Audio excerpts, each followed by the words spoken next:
তারকেশ্বর,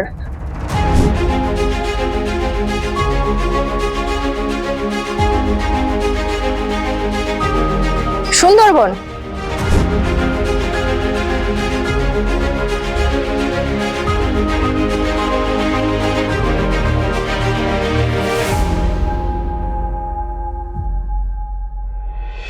এবারে আমরা চলে এসেছি আমাদের লং টাইম পার্টনার সোলের সঙ্গে হাওড়া রামতায়।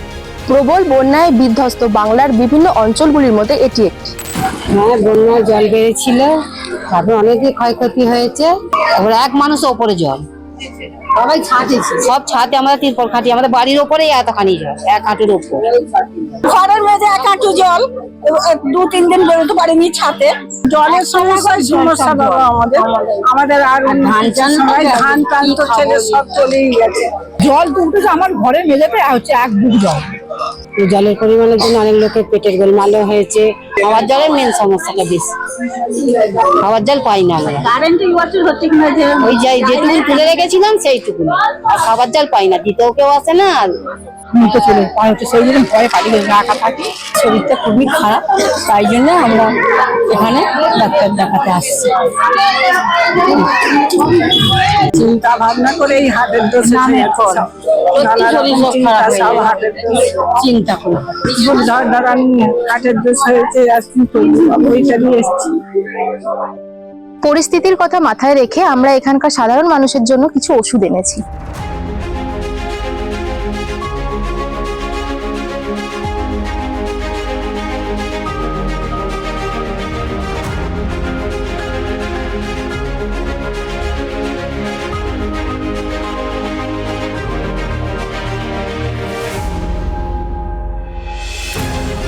ওষুধের পাশাপাশি আমরা কিছু খাবার এবং অপরিহার্য দ্রব্য এনেছি এখানকার মানুষদের জন্য।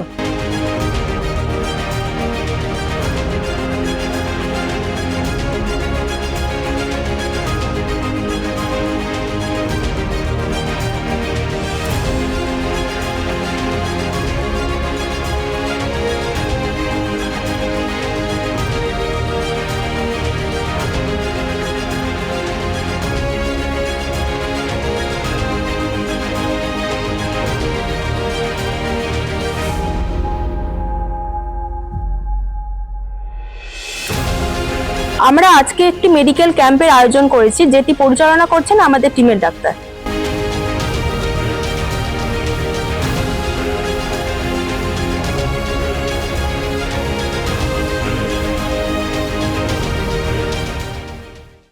আমরা এখানে প্রায় 130 জনের মতো পেশেন্ট দেখলাম।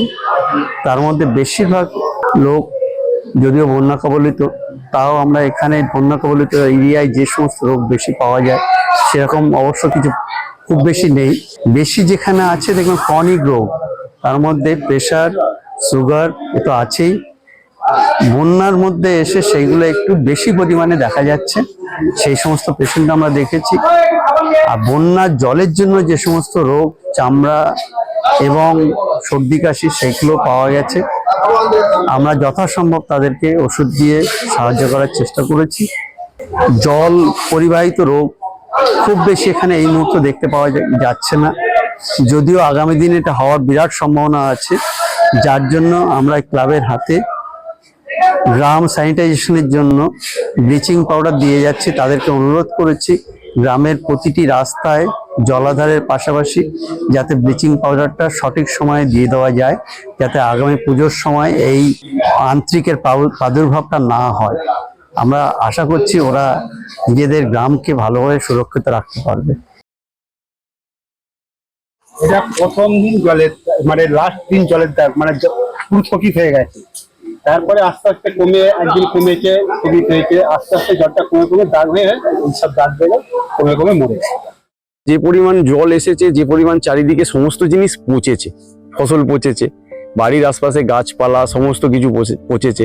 অনেক বাড়িতে যাদের গবাদি পশু আছে তাদের গবাদি পশুর খাবার এই মুহূর্তে কিছু নেই।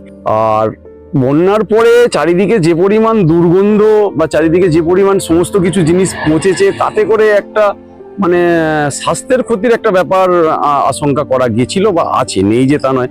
বন্যার পরে অনেকে সাপের কামড়ে হসপিটালে ভর্তি হতে হয়েছে, কিছু মানুষ পেটের রোগে ভুগেছে, জল নেই, কিছু নেই, এই সমস্যাগুলো হয়েছে। আর বন্যার পরে এই সমস্যাগুলো হওয়াটা স্বাভাবিক ব্যাপার। আপনিও কি স্পন্সর করতে চান এই ধরনের সেবামূলক কাজে? আপনিও কি হতে চান অন্য মানুষদের কাছে অনুপ্রেরণা? তবে অবশ্যই যোগাযোগ করুন সোলের সাথে। আমরা প্রচারের মাধ্যমে মানুষের কাছে পৌঁছে দেব আপনার মহৎ উদ্যোগকে।